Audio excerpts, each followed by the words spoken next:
Doctor Mansingh सह आचार्य भूगोल राजकीय महाविद्यालय झुंझुनू। आज का विषय है कृषि भूमि के उपयोग का वर्गीकरण। कृषि भूमि का वर्गीकरण साधारण भूमि उपयोग के वर्गीकरण से कुछ अलग प्रकार का है। इसके अंतर्गत काम में लाई जाने वाली भूमि का विभिन्न रूपों से उपयोग तथा अनुपयोग महत्वपूर्ण माना जाता है।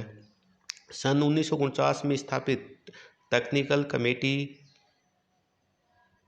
On conditions of agriculture statistics TCCAS द्वारा निश्चित आधारों पर सर्वमान्य वर्गीकरण दिए गए, जो विश्वसनीय हैं एवं तुलनात्मक अध्ययन की दृष्टि से महत्वपूर्ण हैं। इन्हें हम निम्न वर्गों में विभाजित कर सकते हैं। प्रथम, समस्त प्रकार के वन क्षेत्र। वन क्षेत्र से हमारा तात्पर्य उस भूभाग से है जिसके ऊपर घने जंगल या अधिक मात्रा में वनस्पति उगी हुई हो, उसे हम वन क्षेत्र के अंतर्गत शामिल करते हैं। वन क्षेत्र कृषि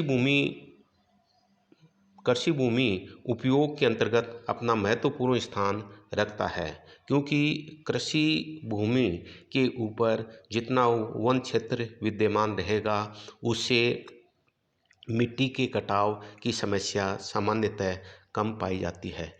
दूसरा, कृषि अयोग्य भूमि। कृषि अयोग्य भूमि को 3 वर्गों में विभाजित किया गया है। प्रथम, वह भूमि जो कृषि के अलावा काम में लाई जाती है, जैसे आवास है, परिवहन के साधन है, सिंचाई के साधन हैं, तालाब, नहर आदि को इसके अंतर्गत शामिल करते हैं।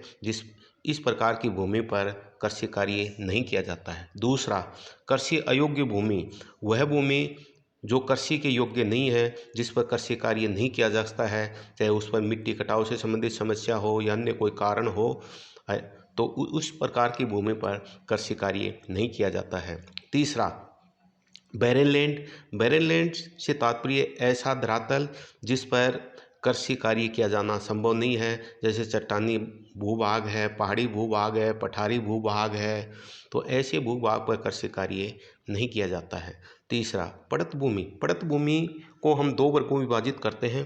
प्रथम,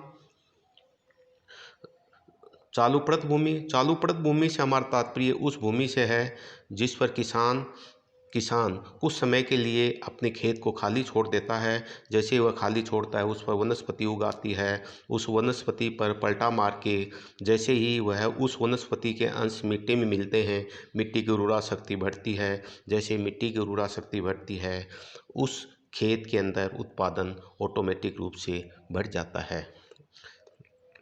उदाहरण के लिए, वर्तमान में शेखावाटी क्षेत्र में खरीफ फसल के अंतर्गत ग्वार जैसी फसलों को बो करके, जैसे ही ग्वार की फसल कुछ बढ़ती है, उस पर पलटा मार देते हैं तथा पलटा मारने के बाद में रबी की फसल के लिए उस खेत को खाली छोड़ दिया जाता है। इस प्रकार की भूमि को हम चालू पड़त भूमि के नाम से जानते हैं। दूसरा है लंबी पड़त भूमि। वह भूमि जिस पर लंबे समय तक कृषि कार्य नहीं किया गया हो, इस प्रकार की भूमि को हम लंबी पड़त भूमि के रूप में जानते हैं। इसके लिए कई कारण हो सकते हैं, जैसे कृषक का कहीं अन्य जगह पर चले जाना है, या मिट्टी संबंधी समस्या है, या पानी से संबंधित है, कुछ भी कारण रह सकता है। तो जब कोई खेत लंबे समय तक खाली रह जाता है, उसे हम लंबी पड़त भूमि के रूप में जानते हैं। पांचवा, वास्तविक बोया हुआ क्षेत्र। वास्तविक बोया हुआ क्षेत्र उस क्षेत्र पर है, उस क्षेत्र से है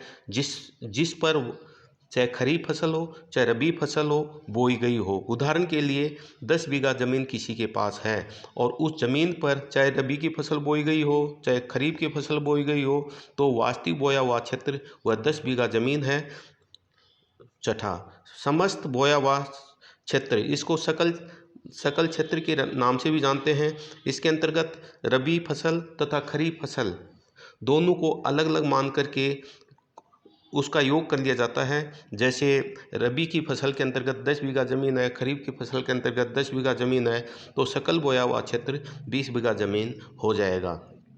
सातवां, दुपज क्षेत्र। दुपज क्षेत्र से हमारा तात्पर्य उस क्षेत्र से है जिस पर एक साल में 2 फसलें ली जाती हैं, चाहे रबी खरीफ की फसल हो, चाहे खरीफ जायज़ की फसल हो। यदि वर्ष में 2 फसलें ली जाती हैं, तो इस प्रकार की भूमि को हम दुपज क्षेत्र के रूप में हम जानते हैं।